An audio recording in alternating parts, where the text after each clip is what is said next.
Good morning class. तो आज हम पढ़ेंगे वर्कशीट नंबर 6। आज हम करने वाले वर्कशीट नंबर 6 क्लास 5 का हिंदी का। तो आइए देखते हैं इस वर्कशीट में क्या है।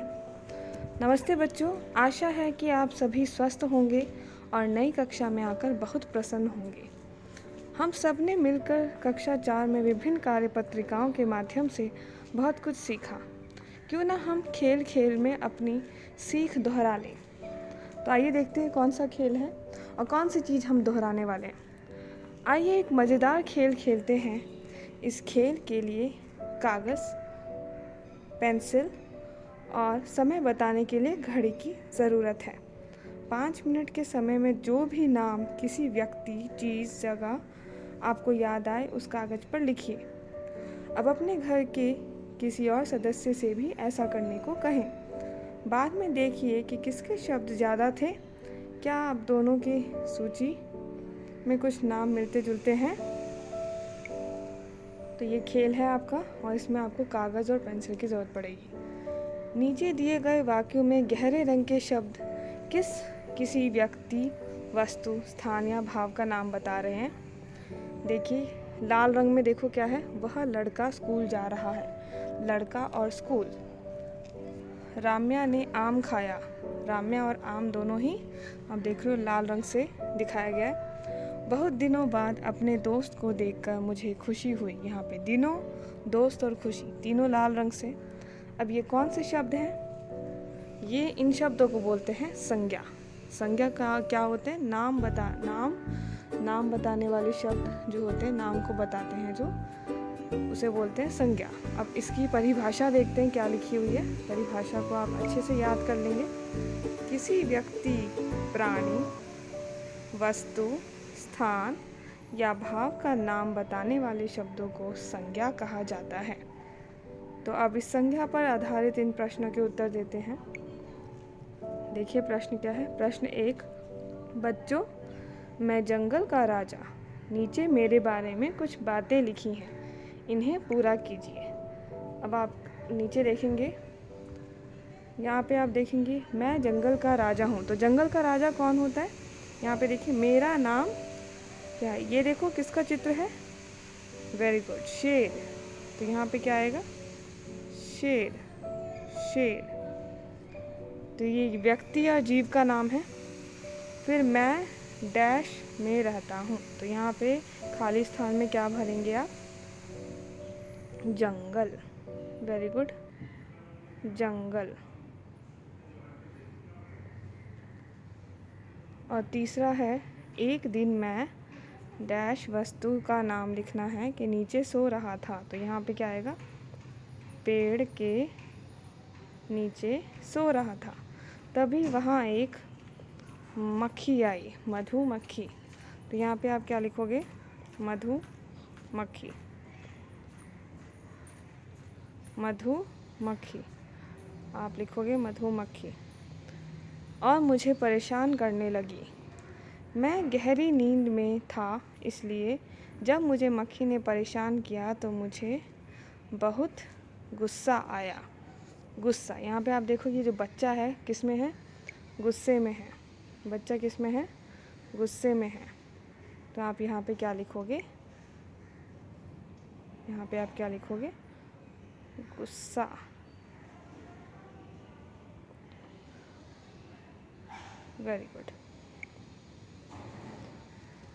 अगला प्रश्न देखिए, प्रश्न नंबर 2। नीचे दिए गए शब्द समूहों में आए शब्दों को बोलकर पढ़िए और उनमें से जो शब्द उस शब्द समूह से मेल नहीं खाता उस शब्द पर गोला बनाइए।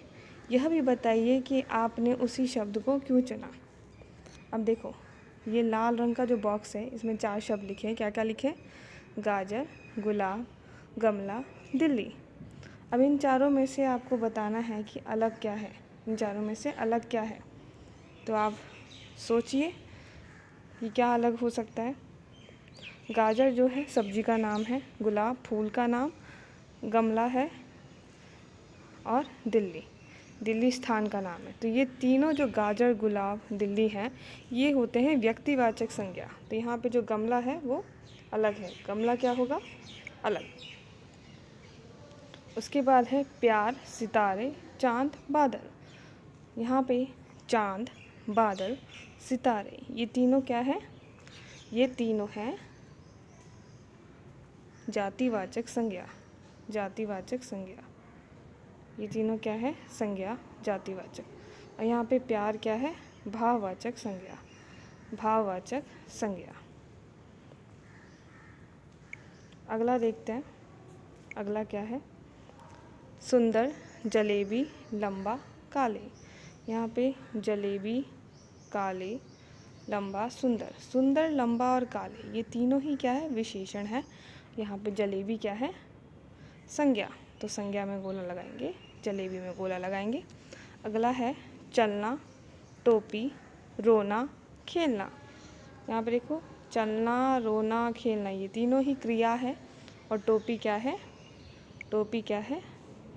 संज्ञा। तो यहाँ पे आप क्या क्या गोला लगाएंगे? गमला,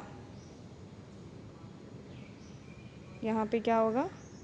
प्यार, और यहाँ पे क्या होगा? जलेबी, और उसके बाद टोपी।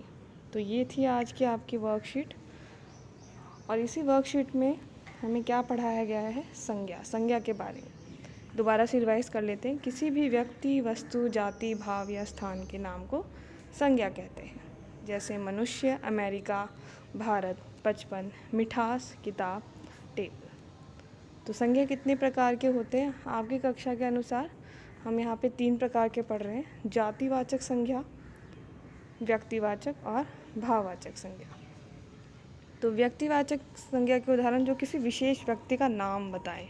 किसी विशेष व्यक्ति का नाम बताएंगे। नदी का नाम हो गया, स्थान का नाम हो गया, तो एक पर्टिकुलर नाम होता है। तो जैसे यहाँ पे क्या है? राम, ताजमहल, जवाहरलाल नेहरू, शिमला। आप सभी बच्चों का नाम है, ये किस में आएगा? व्यक्तिवाचक संज्ञा में। उसके बाद है जातिवाचक संज्ञा, जो किसी जाति को बताए, पूरे जाति को। जैसे अगर जानवर बोल रहे हैं तो जानवर में कुत्ता, शेर, कोई भी आ जाएगा, ठीक है। और अगर जैसे हम कुत्ता बोल रहे हैं तो कुत्ता जातिवाचक संज्ञा हो जाएगा। कुत्ते के कई नस्ल होते हैं, तो वो किस में आ जाएंगे? व्यक्तिवाचक संज्ञा में। तो यहाँ पे आप ये भी ध्यान दीजिएगा कि एक शब्द जातिवाचक भी हो सकता है और व्यक्तिवाचक भी हो सकता है। वो डिपेंड करता है कि उस वाक्य में कैसे इस्तेमाल किया गया है। तो वस्तु, स्थान, प्राणी, यहाँ पे क्या लिखा हुआ है? जातिवाचक संज्ञा के उदाहरण है। जैसे कार, मोबाइल। कार जैसे अगर मान लो होंडा की कार है, होंडा, या फिर टाटा की कार है, तो उस कार का देखो नाम हो गया है ना, तो वो नाम हो गया, तो वो व्यक्तिवाचक हो गया। यहाँ पे केवल कार बोल रहे हैं तो जातिवाचक। तो इसी तरीके से और उदाहरण लिखे हुए हैं, आप पढ़ सकते हैं। उसके बाद है भाववाचक। भाववाचक में भाव प्रकट करते हैं।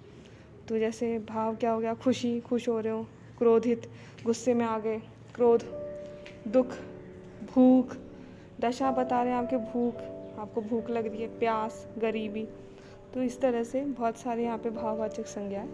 आप इनको ध्यान से पढ़ेंगे और याद करेंगे। तो इसी के साथ आज के सेशन में इतना ही। आपको मिलते हैं कल नई वर्कशीट के साथ। धन्यवाद।